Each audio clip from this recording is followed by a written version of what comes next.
Hello students. C programming series का lecture 2 C tokens आज हम क्लियर करेंगे।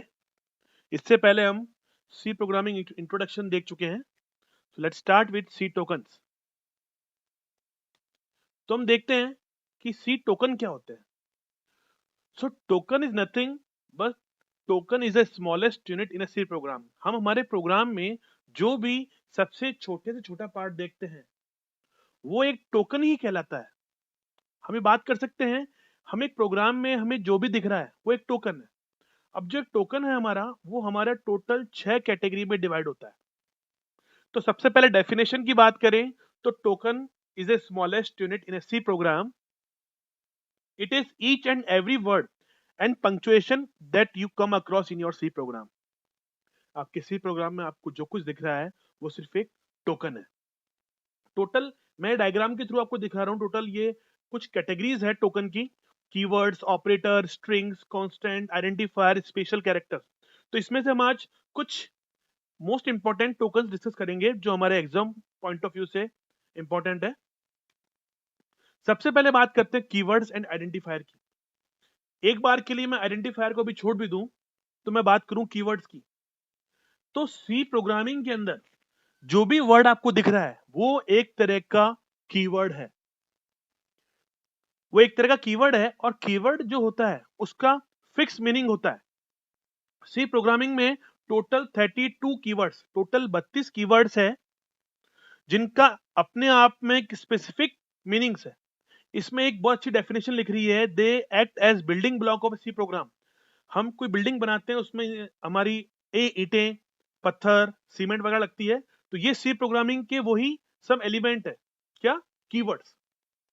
कीवर्ड को हम एक शब्दों में आइडेंटिफायर ही बोल सकते हैं, बट हाँ, आइडेंटिफायर थोड़े बहुत डिफरेंट होते हैं इससे। सो अभी हम कीवर्ड्स को, मैंने लास्ट बोला है कि कीवर्ड एक तरह से रिजर्व वर्ड भी होता है। कीवर्ड एक तरह से रिजर्व वर्ड भी होता है। सो लेट्स सी सारे कीवर्ड्स।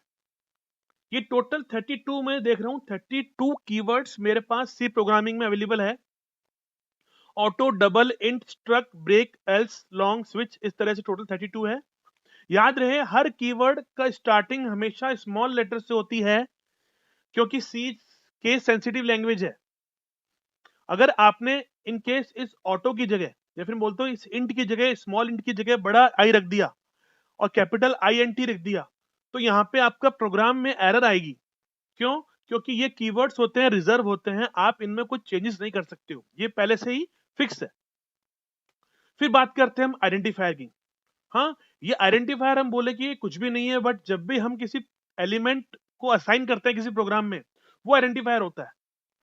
कहने का मतलब मैं ये बोलूं कि कुछ आइडेंटिफायर कीवर्ड्स हो सकते हैं, बट एक कीवर्ड कभी आइडेंटिफायर नहीं हो सकता। मेरे कहने का मतलब ये है, वापस सुनिए, कुछ आइडेंटिफायर कीवर्ड हो सकते हैं बट सारे कीवर्ड या एक भी कीवर्ड आइडेंटिफायर नहीं हो सकता। कैसे?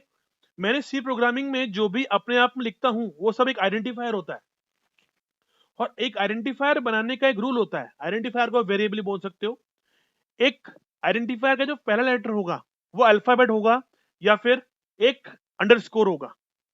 It should be form only letters, numbers, underscore. मतलब आप इसमें स्पेशल कैरेक्टर नहीं इंक्लूड कर सकते, like hash, include hash, percent का sign, asterisk, at the rate का सिंबल यूज नहीं कर पाओगे।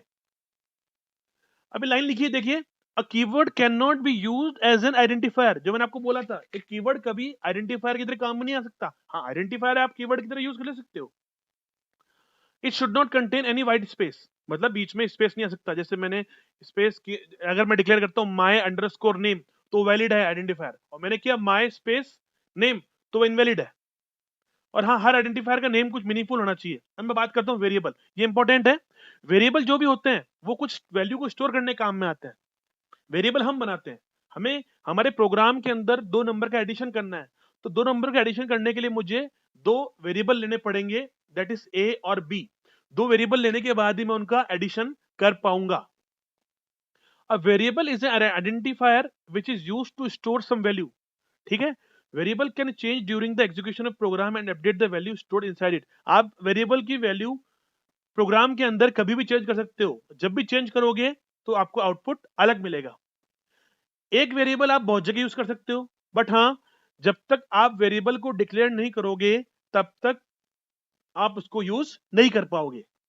A variable name is formed using characters, digit and underscore. देख लीजिए ये लाइन बहुत इंपॉर्टेंट है, last line. A variable name is formed using character, digits and underscore. तो यहाँ पे मैं आपको वेरिएबल के कुछ नियम बता रहा हूँ, कुछ रूल्स बता रहा हूँ, एक वेरिएबल कैसे क्रिएट होता है। A variable name should consist only character, digit, underscore, जो कि आइडेंटिफायर था। A variable name should not begin with number. याद रहे, एक वेरिएबल नंबर के साथ बिगिन नहीं हो सकता। अगर आप बोल रहे हो वन माई नेम या फिर वन SP2, तो वो वैलिड नहीं है, और स्पेस भी अलाउ नहीं होता इसके अंदर। Variable name should not consist keyword. याद रहे, आप वेरिएबल के अंदर कीवर्ड कंसिस्ट नहीं कर सकते हो। और जैसा कि मैंने आपको बताया कि सी एक केस सेंसिटिव लैंग्वेज है। इस केस सेंसिटिव का मतलब क्या है कि जैसा आपने अभी लिखा है, आपको बाद में ही उस वैल्यू को अगर यूज करना है तो आपको वैसा ही लिखना पड़ेगा।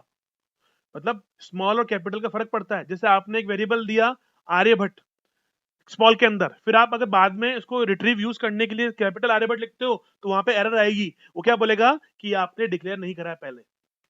देख लीजिए कुछ वेरिएबल्स के हमने नाम देखे हैं। हम वेरिएबल कैसे डिक्लेयर कर सकते हैं? तो ये वाली ऊपर वाली जो टेबल है ये वैलिड है। हाइट, सबसे पहले बना हाइट, मैं लिख सकता हूं, स्मॉल भी चलेगा और कैपिटल भी चलेगा। अंडरस्कोर हाइट भी वैलिड है। अंडरस्कोर हाइट 1 भी वैलिड है। माई अंडरस्कोर नेम भी वैलिड है। अब देखिए इनवैलिड, देखिए वन हाइट। मैं किसी भी वेरिएबल को किसी नंबर से स्टार्ट नहीं कर सकता। मैं किसी वेरिएबल में स्पेशल सिंबल यूज नहीं कर सकता, जैसे लिख रखा है यहाँ पे, ये डॉलर लाइक सिंबल यूज रखा है। माई स्पेस नेम, अब देखिए इसमें इसमें फर्क क्या है। ये माई अंडरस्कोर नेम है, अंडरस्कोर अलाउ होता है, और यहाँ स्पेस है जो कि अलाउ नहीं होगा। अब बात आती है कांस्टेंट की। कांस्टेंट जैसे कि आपको पता है जिसकी वैल्यू फिक्स होती है, जिसकी वैल्यू पूरे प्रोग्राम में चेंज नहीं होती है, उसे हम कांस्टेंट कहते हैं। जैसे मैंने चार्ट बताया है, एक कांस्टेंट दो टाइप का होता है, न्यूमेरिक कांस्टेंट और कैरेक्टर कांस्टेंट।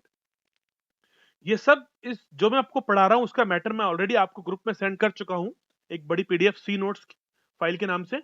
बट यहाँ पे हम उसको वीडियो लेक्चर के माध्यम से देख रहे हैं। न्यूमेरिक कांस्टेंट, तो न्यूमेरिक कांस्टेंट हमारे दो टाइप के होते हैं, इंटीजर और रियल। अभी तक हम 12th तक पढ़ के आए हैं तो हमें इतना तो पता ही होगा कि इंटीजर क्या होता है और रियल नंबर क्या होते हैं, इंटीजर नंबर क्या होते हैं। तो जिन नंबर्स में पॉइंट्स नहीं आता है वो इंटीजर होता है। भले वो अब माइनस भी हो सकता है, जैसे 10, 12, 15, 90, 100, -20, ये सब क्या है, इंटीजर है। बोलता हूँ रियल कांस्टेंट, जो हम बोलते हैं फ्लोटिंग, जिसमें फ्रैक्शंस वाली वैल्यू आती है। लाइक मैं बोलता हूँ 0.0, 9.2, 7.3, ये सब क्या है, हमारे रियल कांस्टेंट है। मैं बात करता हूँ कैरेक्टर कांस्टेंट की। अब देखिए कैरेक्टर हमारे पास दो तरह का होता है, एक होता है स्ट्रिंग, एक होता है सिंगल कैरेक्टर। अब जैसे किसी का नाम है मोहन, MOHAN, MOHAN, तो मोहन टोटल 5 कैरेक्टर से मिलकर बना है, 5 सिंगल कैरेक्टर से मिलकर बना है। और ये टोटल जो मैंने लिखा नाम मोहन, तो मोहन जो 5 कैरेक्टर की स्ट्रिंग है। तो देखिए ये मैंने लिखा हेलो, HELLO, तो हेलो क्या है, स्ट्रिंग है। और ये स्ट्रिंग अगर मैं इसको अलग अलग करूं तो H एक कैरेक्टर है, E एक कैरेक्टर है, LL 2 बार कैरेक्टर है, और O टोटल यहाँ पे 5 कैरेक्टर है। इसी तरह नंबर भी अगर मैं एक साथ सीक्वेंस में लिखता हूं तो स्ट्रिंग ही काउंट होती है। ओके, अब मैं बात करता हूं डेटा टाइप्स। देखिए इस दुनिया में हर एक इंसान का एक टाइप होता है। जैसे कि किसी का एक्सटेंशन, मैं बोलता हूँ किसी का टाइप, जैसे किसी का टाइप लड़का है, किसी का टाइप लड़की है, किसी का टाइप शर्मा, वर्मा, सिंह, कुमार, एक्सेट्रा। कहने का मतलब ये है दुनिया में हर एक इंसान का टाइप होता है, वैसे दुनिया में हर एक फाइल का भी एक टाइप होता है। ठीक है, जैसे आपका एंड्रॉइड ऐप का जो एक्सटेंशन होता है वो .apk होता है। उसी तरह से मैंने बोला कि जैसे कोई नंबर है, जैसे एक नंबर लिखा मैंने 420 या 421, तो 421 एक इंटीजर टाइप का नंबर है। मैं लिखता हूं एक स्ट्रिंग मनोज, MANOJ, तो मनोज क्या है, मनोज भी एक स्ट्रिंग टाइप का कैरेक्टर है। मैं लिखता हूं 5,03,924, तो वो एक डबल है। ठीक है, तो ये नंबर है। मैं बात करता हूं अब मेरे पास डेटा टाइप क्या होते हैं। डेटा टाइप ये होते हैं जो आपको बताते हैं कि डेटा का टाइप क्या है। दो तरह के डेटा टाइप मेरे पास, प्रिमिटिव और डिराइव। प्रिमिटिव मतलब आप ये बोल सकते हो पहले से जो बने हुए हैं, ये पहले से बने हुए हैं। और डिराइव क्या है, जो इन पहले वाले बने हुए की हेल्प से हम यूज करते हैं, वो डिराइव डिराइव डेटा टाइप कहलाते हैं। प्रिमिटिव मतलब जो पहले से बने हुए हैं, डिराइव मतलब जो पहले वाले की हेल्प से बने हैं।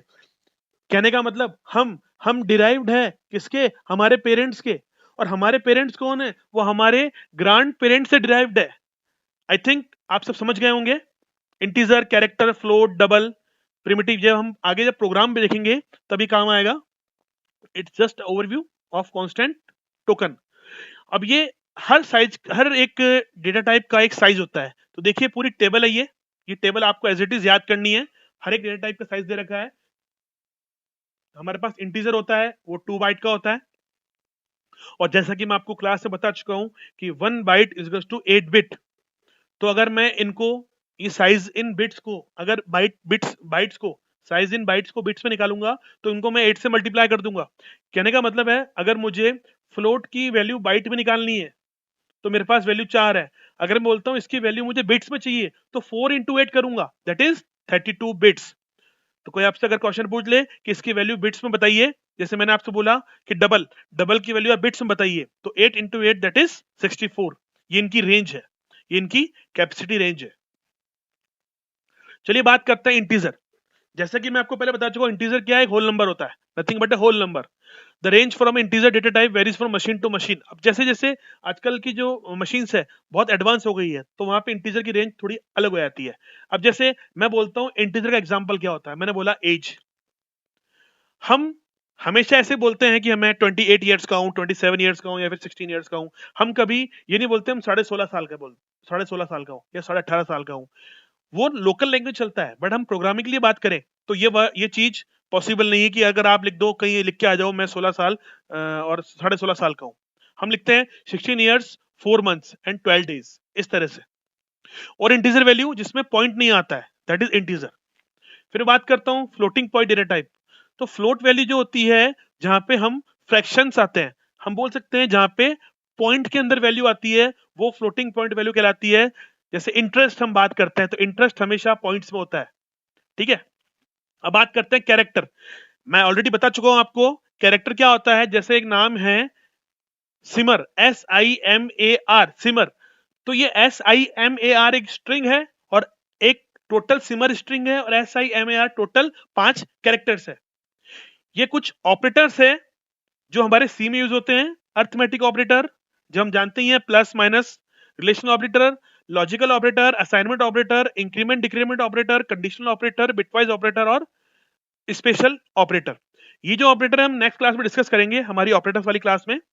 जब तक अगर आपको ये वीडियो पसंद आया है तो आप इसे लाइक कीजिए, सब्सक्राइब कीजिए, और अगर आपको किसी चीज में प्रॉब्लम है तो आप मुझे पर्सनली पूछ सकते हैं। Thank you.